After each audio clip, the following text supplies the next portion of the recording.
नमस्कार दोस्तों, स्वागत है आप सभी का आज के इस महत्वपूर्ण और खास वीडियो में। दोस्तों, चाहे मर जाना, लेकिन नवरात्रि की 9 दिन यह गलती भूल कर भी मत करना, वरना आने वाले महीना में टूटेगा मुसीबत का पहाड़। जी हाँ दोस्तों, आप सभी को बता दें, इस नवरात्रि आप सभी के जीवन काल में माँ दुर्गा बहुत बड़ी खुशखबरी देने वाली है। ऐसे में आपको भी कुछ महत्वपूर्ण बातों का ध्यान रखना बहुत आवश्यक है। इससे माता भवानी, मां दुर्गा के 9 रूप आपसे काफी ज्यादा प्रश्न करेंगे और आने वाले सालों में आपके ऊपर अपना कृपा बरसते रहेंगे। बस शर्त इतना है कि आज के इस वीडियो को सच्चे मन से लाइक करके इसे अंत तक देखिएगा।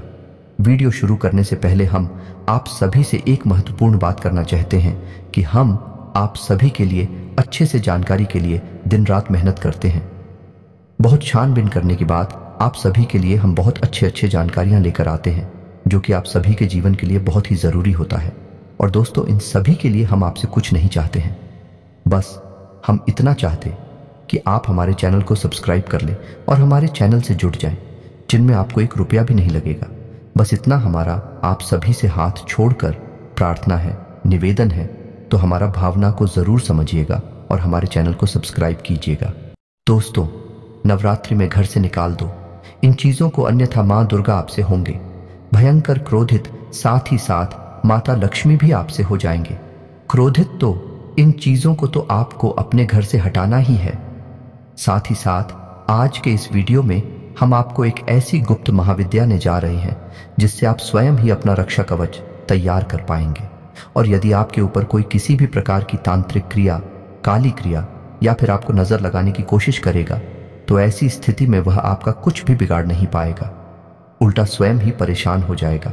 यह जो विशेष विधि या गुप्त महा उपाय हम आपको जो बताने जा रहे हैं, इस उपाय को अमल में लाने के लिए नवरात्रि से अच्छा कोई भी अवसर हो ही नहीं सकता है।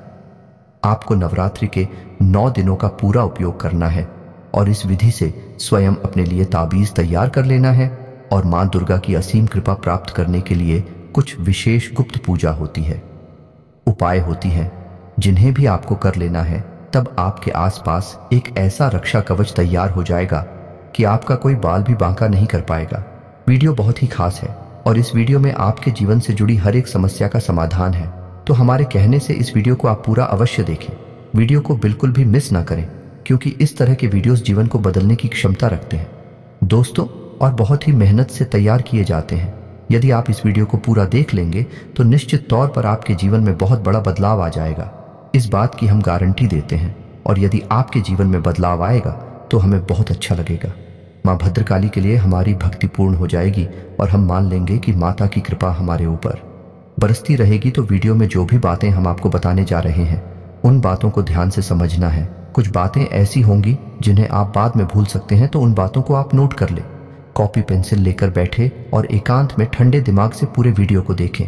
हो सकता है दोस्तों कि आपको विस्तार से समझाते समझाते वीडियो थोड़ा लंबा भी हो जाए, तो आपको धैर्य से काम लेना होगा। इस तरह का ज्ञान है। माँ दुर्गा की शरण में जाना सर्वोत्तम रहेगा, क्योंकि माँ दुर्गा ही एक ऐसी देवी हैं जो हर एक तांत्रिक क्रिया की काट कर सकती हैं और उनके अंदर देवी का हर एक रूप समाहित है।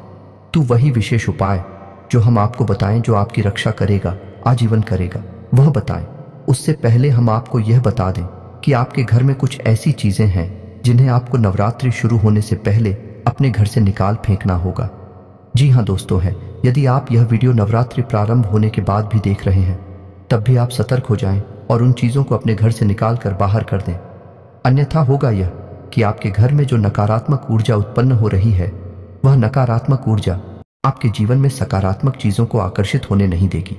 माता दुर्गा की कृपा आपको प्राप्त होने नहीं देगी। और एक बात याद रखना कि यदि दुर्गा माँ आपसे नाराज हो गई या फिर आपके घर में नहीं आए, तो माता लक्ष्मी भी नहीं आएंगे और माँ भद्रकाली भी नहीं आएंगे और माँ बगलामुखी भी आपके घर नहीं आएंगे और माता का कोई भी स्वरूप आपके जीवन में, आपके घर में प्रवेश नहीं करेगा।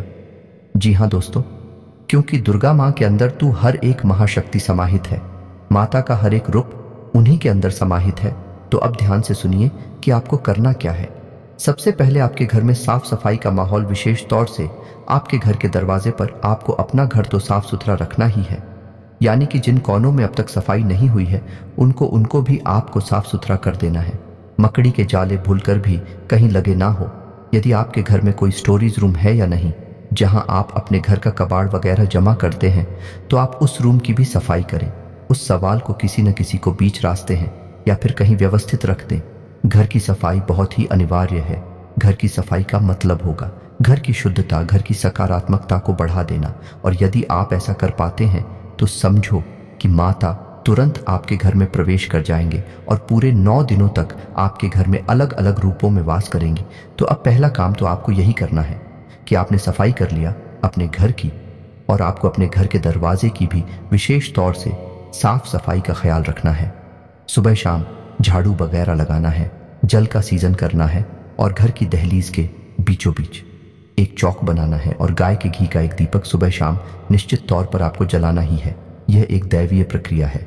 इससे ईश्वर की शक्ति आपके घर की ओर आकर्षित होगी और निश्चित तौर पर आपके घर में माता वास करने लगेंगे। अब दूसरा काम आपको यह करना है कि यदि आपके घर में कोई भी इलेक्ट्रॉनिक सामान खराब पड़ा है, जैसे घड़ी है या फिर फ्रिज है या फिर कोई भी सामान है, यदि खराब पड़ा है तो या तो आप उसे सही करवा लें या फिर आप उसे अपने घर से हटा दें।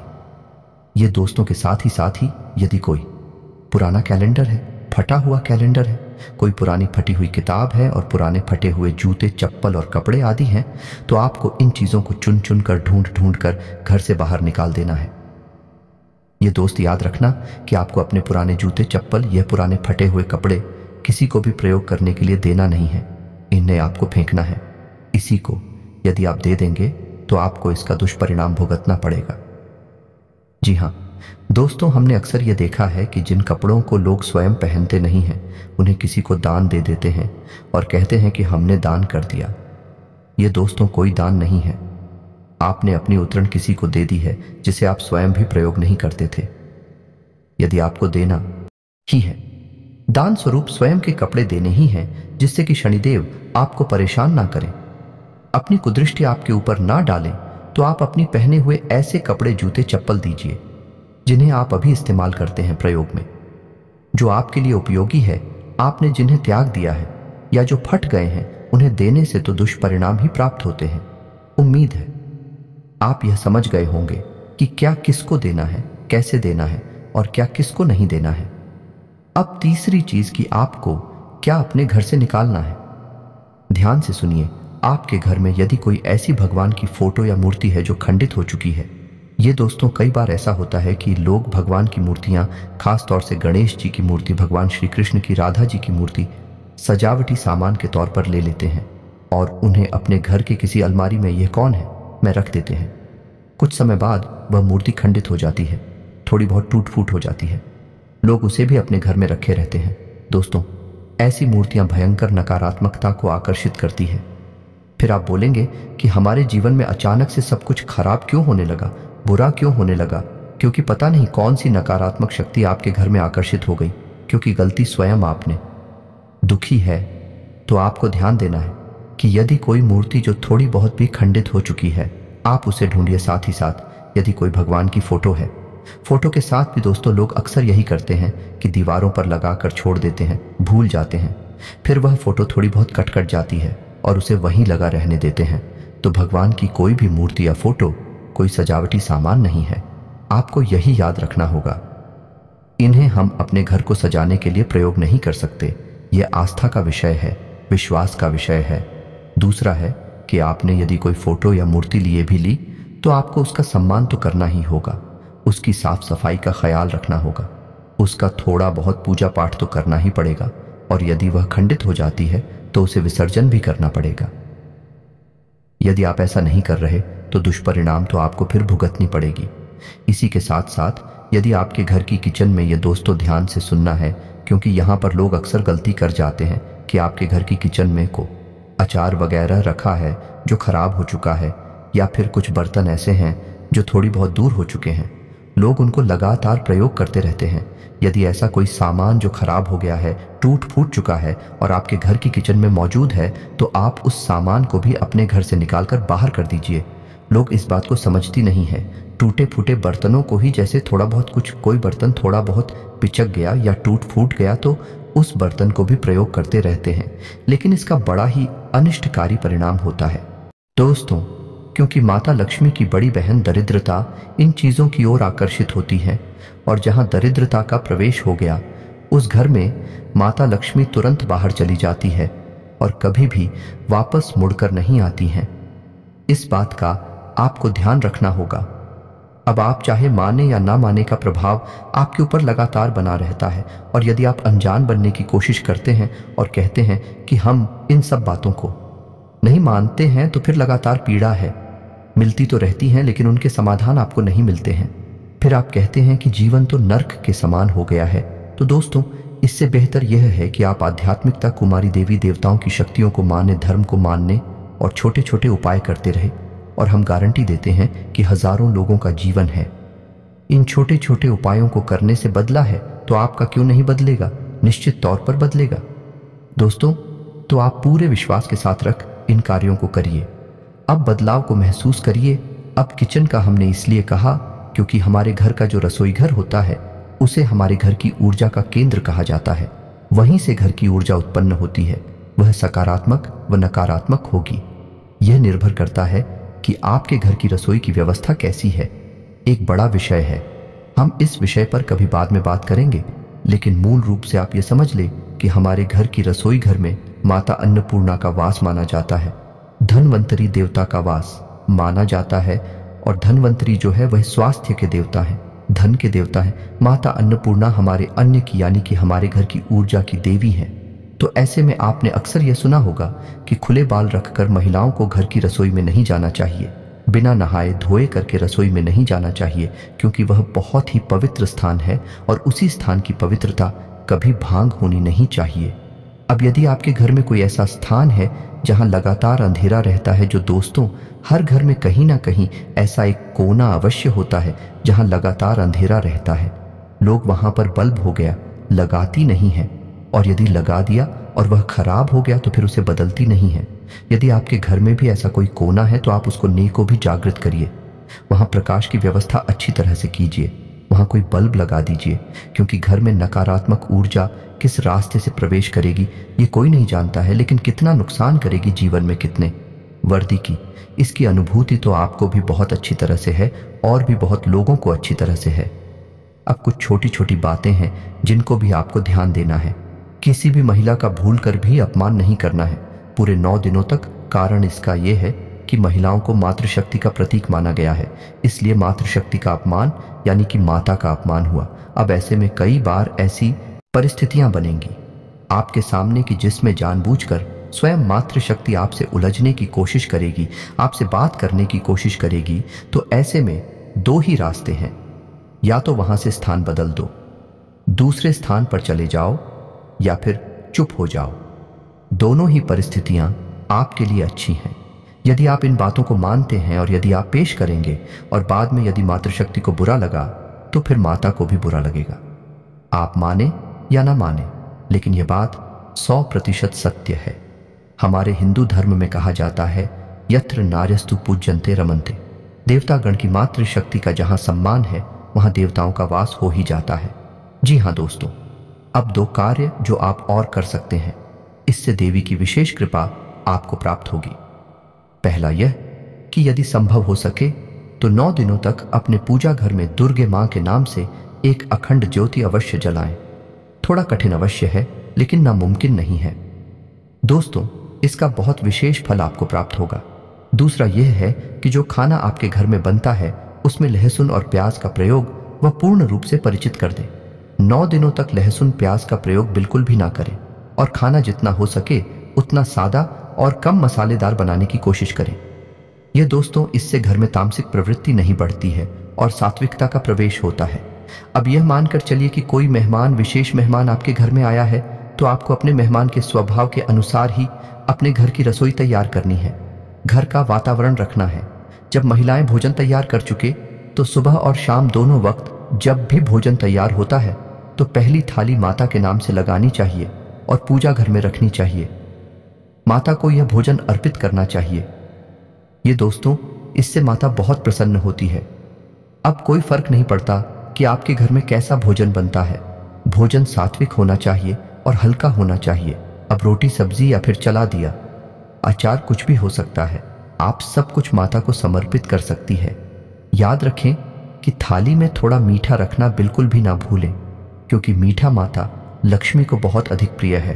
आप समझ ले कि यह भाव की बात है। आप बिल्कुल माता का वैसे ही स्वागत करिए जैसे आपके घर में कोई मेहमान आ जाता है। वैसे ही माता भी तो आए हैं आपके घर में 9 दिनों के लिए, आप उनका स्वागत करिए बिल्कुल वैसे ही सच्चे दिल से, भाव के साथ, क्योंकि वह तो जगत माता है, सबकी माता है। तो उनका स्वागत तो आपको करना ही चाहिए। तो आप यह कार्य करिए, आप देखेंगे कि परिणाम, अद्भुत परिणाम होंगे। हम गारंटी देते हैं। दोस्तों, अब बात करते हैं उस महा उपाय की जो आपको 9 दिनों तक लगातार करना है, और 9वें दिन आपको उस उपाय का समापन करने के बाद हर एक तांत्रिक क्रिया से नकारात्मक शक्ति से छुटकारा प्राप्त हो जाएगा। तू मां दुर्गा की पूजा पाठ के विधि विधान कई प्रकार से किए जाते हैं। अलग अलग प्रकार से मनोकामना ओम के हिसाब से इनकी पूजा पाठ की जाती है, लेकिन हम आपको बहुत ही साधारण प्रक्रिया बताने जा रहे हैं, लेकिन यह अत्यंत प्रभावशाली प्रक्रिया भी है। दोस्त, याद रखना कि इस प्रक्रिया के लिए आपको एक ताबीज की लाल रंग के धागे की और एक कागज जिस पर आप इस मंत्र को लिखेंगे, तो इन चीजों की आवश्यकता रहेगी ही।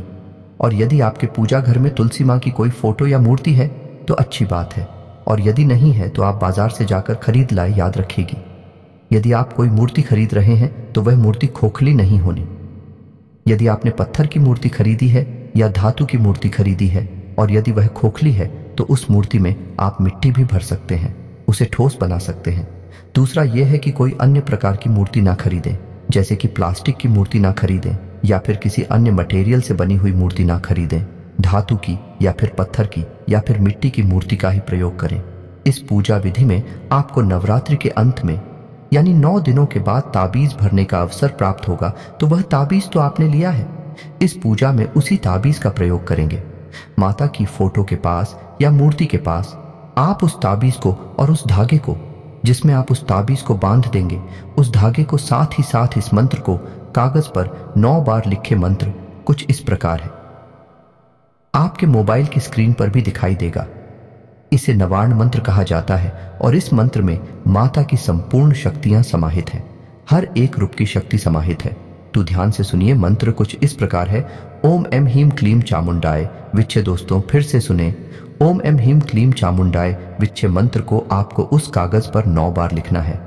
याद रखें कि लिखते समय जो शाही का उपयोग आप करेंगे वह लाल रंग की स्याही होनी चाहिए, और रात्रि के समय यह पूजा आपको करनी है। माँ दुर्गा की फोटो या मूर्ति अपनी पूजा घर में ही स्थापित रहने दें।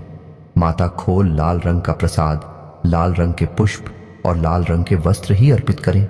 स्वयं भी लाल रंग के आसन पर ही बैठे और लाल रंग के वस्त्र ही स्वयं भी धारण करें। अब सबसे पहले दिन जब आप इस पूजा को प्रारंभ करें तो आप गाय के घी का दीपक जलाएं और उस धूप, दीप, नैवेद्य आदि माता को अर्पित करें, और इसके साथ साथ माता का सच्चे हृदय से आवाहन करें। साथ ही साथ माता से अपनी रक्षा कवच के विषय में भी बता। जी हाँ दोस्तों, अपने मन में बताएं, भूलकर भी सत ना बताएं। मन में बताएं कि आपकी मनोकामना क्या है, आप किस मनोकामना के साथ पूजा कर रहे हैं, कि आपको माता से संपूर्ण जीवन भर के लिए रक्षा चाहिए और उसी के रक्षा कवच के लिए आप यह पूजा पाठ कर रहे हैं। अब आपको माता का आवाहन करने के बाद 9 बार दुर्गा चालीसा का पाठ करना है। 9 बार दुर्गा चालीसा का पाठ करने के बाद आप खुद दुर्गा जी की आरती के बाद पूजा का समापन करना है। याद रखें कि जब आप इस पूजा को प्रारंभ करेंगे तो हाथ में जल लेकर संकल्प अवश्य करें, क्योंकि संकल्प से ही पूजा फलित होती है। अब 9 दिनों तक लगातार यह प्रक्रिया आप दोहराते रहेंगे, यानी कि माता को फल फूल आदि अर्पित करेंगे, सच्चे मन से पूजा करेंगे, माता का हवन करेंगे, 9 बार दुर्गा चालीसा का पाठ करेंगे। लेकिन संकल्प आप पहले दिन ही करेंगे। हर रोज आपको संकल्प करने की आवश्यकता नहीं है। जब आप संकल्प करेंगे तो संकल्प में हाथ में जल लेकर आप अपना नाम बोलेंगे, अपनी कुल और गोत्र का नाम बोलेंगे, और उसके बाद अपनी मनोकामना बोलेंगे, और उसके बाद उस जल को माता के सामने जमीन पर अर्पित कर देंगे। इस तरह आपका संकल्प हो जाएगा। अब यह संकल्प आपको केवल एक दिन करना है, पहले दिन करना है, हर रोज नहीं करना है। आपको संकल्प में यह भी बताना है कि आप 9 दिनों तक लगातार इस पूजा को अखंड रूप में पूर्ण करेंगे। और इस पूजा को करने का आपका मकसद क्या है, इन सब बातों के बाद आपको लगातार 2 दिनों तक इस पूजा के विधान को पूर्ण करते रहना है। स्वच्छता का विशेष ख्याल रखना है, सात्विकता को जीवन में अपनाना है, गलत आदतों से पूर्ण रूप से दूर रहना है। किसी भी प्रकार का नशा, व्यसन, मांस, मछली आदि का सेवन भूलकर भी नहीं करना है। जितना हो सके उतना सात्विकता का साथ देना है, सत्य का साथ देना है। झूठ बोलकर अपना काम चलाने की कोशिश बिल्कुल भी नहीं करना है। किसी महिला का या विकारी का या फिर किसी सफाई कर्मचारी का भूलकर भी अपमान नहीं करना है। और हो सके पूरे 9 दिनों तक, जब तक आपकी यह प्रक्रिया चलेगी, 9 दिनों तक जमीन पर ही सहन करना है। जी हाँ दोस्तों, बस इतना आपको करना है। यदि हो सके तो 9 दिनों तक अखंड ज्योति जला सकते हैं। यदि आप तो अवश्य जलाएं, इसका फल कई गुना होकर आपको मिलेगा। तो इतना करने के बाद जब 9वें दिन आपकी पूजा समाप्त हो जाए तो जो कागज में आपने इस मंत्र को लिख कर रखा है, उस कागज को छोटा सा फोल्डर बनाकर यानी मोड़कर उस ताबीज में भर लेना है और उस पवित्र ताबीज को उस धागे से अपने शरीर पर बांध लेना है। चाहे बाजू पर बांधने, चाहे गली में पहले। और जब आप इस ताबीज को अपने शरीर पर धारण कर रहे होंगे, तब आपको अपने मन में इस बात का पूर्ण विश्वास होना चाहिए कि आप कोई साधारण वस्तु अपने पास नहीं रख रहे हैं। यह माता का शुद्ध स्वरूप है। माँ दुर्गा और माता के सभी स्वरूपों का इस ताबीज में शक्ति समाहित है। तो यह आपकी जीवन भर रक्षा करेगी जब तक सुधरेगी। यदि यह शुद्ध हो जाए तो आप इस प्रक्रिया को फिर से दोहराकर नया ताबीज भर सकते हैं। वैसे तो नवरात्रि इसके लिए सर्वोत्तम समय होता है, लेकिन यदि वर्ष के मध्य में भी आप किसी भी समय इस प्रक्रिया को करना चाहते हैं तो शुक्रवार का दिन सर्वोत्तम रहेगा और 9 दिनों तक यह प्रक्रिया लगातार चलती रहेगी। इसके बाद आप इस ताबीज को प्रयोग कर सकते हैं। शुद्धता का विशेष ख्याल रखिए। ताबीज शुद्ध हो जाता है तो उसे तुरंत उतार कर कहीं विसर्जित कर दें। इस बहते हुए जल में विसर्जित करें। इसे फिर उन्हें पहने ना रहें, अन्यथा इसका दुष्परिणाम आपको प्राप्त होगा। शुद्धता क्या होती है, इसका आपको विशेष ध्यान रखना है। जैसे कि यदि आपके घर में कोई सूतक हो गया है, कोई पातक हो गया है, यदि आप किसी ऐसे घर में जा रहे हैं जहां पर किसी प्रकार का शुद्ध किया पाठक है, तो आपको वह ताबीज पहनकर नहीं जाना है। यदि आपके घर में ऐसी कोई घटना हो जाती है तो आपको यह ताबीज बदल देना चाहिए। यदि आपको एहसास हो जाएगी यह घटना होने वाली है तो आप इस ताबीज को पहले ही उतार कर अपने पूजा घर में रख दें। बाद में जब यह समय गुजर जाए तो उसके बाद से उन्हें धारण कर ले। इससे ताबीज और शुद्ध नहीं होगा। और यदि आपने इसे पहनकर ही, धारण करके ही ऐसी घटनाओं में शामिल हो गए तो फिर शुद्ध हो जाएगा, फिर आप इसे पहन नहीं सकते हैं। कई और घटनाएं भी हैं, जैसे कि महिलाएं जब रजोधर्म में होती हैं तब इस ताबीज को धारण नहीं कर सकती हैं। और यदि गलती से ताबीज धारण रहता है तो आप इस ताबीज को उतारकर जल में प्रवाहित करें और नए ताबीज को ही धारण करें। इसका शुद्धिकरण नहीं हो सकता है। इन सब बातों का ध्यान रखें और हम गारंटी देते हैं कि आपका जीवन बदलते देर नहीं लगेगी। आपके देखते देखते ही आपका जीवन पूर्ण रूप से परिवर्तित हो जाएगा। उम्मीद है वीडियो में दी गई जानकारी आपको अच्छी तरह से समझ में आई है। यदि कोई प्रश्न उठता है आपके मन में तो आप कमेंट करके पूछे। हम आपके प्रश्नों के जवाब देने की पूरी कोशिश करेंगे। के साथ साथ आज के इस वीडियो को विराम देते हैं। कमेंट में पूरे भक्ति भाव के साथ जय मां भद्रकाली, अच्छा करो, जय मां अम्बे रक्षा करो अवश्य लिखें। मां भवानी माता अम्बे की संपूर्ण कृपा और आशीर्वाद आपको प्राप्त होगा। मिलते हैं अगले ज्ञानवर्धक वीडियो में। तब तक के लिए धन्यवाद। जय माता की।